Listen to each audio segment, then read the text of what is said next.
పల్లి మండలంలో ప్రాణహిత నది ఉగ్రరూపం దాల్చింది. నది ఒడ్డున ఉన్న 15 గ్రామాల్లోని 100 ఎకరాల్లో వేసిన పత్తి పంట నీట మునగడంతో రైతులు లబోదిబోమంటున్నారు.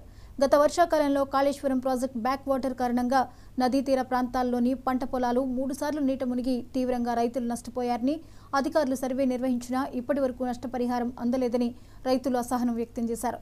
ప్రతి వర్షాకాలంలో నష్టపోతున్న కారణంగా పరిహారం ఇచ్చి తమని ఆదుకోవాలని రైతులు ప్రభుత్వాన్ని వేడుకుంటున్నారు. పెళ్లి సూపాక ధనుమామ గ్రామ పంచాయతీలో మేము రైతులం కాబట్టి మేము ఈ సంవత్సరం పత్తి వేయడం జరిగింది. పత్తి వేసుతో గంగా పనీత గోదావరి ఉప్పొంగి మా చేళ్ళని ముత్తడం మునగడం జరిగింది. కాబట్టి మాకు రహదారులు సౌకర్యాలు లేక ఎండాకాలమే మేము మందు బస్తాలు కూడా చేళ్ళ వద్దనే పెట్టుకుంటాం కాబట్టి ఆ మందు బస్తాలు కూడా మునిగిపోవడం జరిగింది. మాకు ఎకరానికి 10,000 నుంచి 12,000 రూపాయలు ఖర్చు రావడం జరిగింది. కాబట్టి దయచేసి ప్రభుత్వం మమ్మల్ని ఆదుకోవాలని మేము కోరుకుంటున్నాం. వెంబడే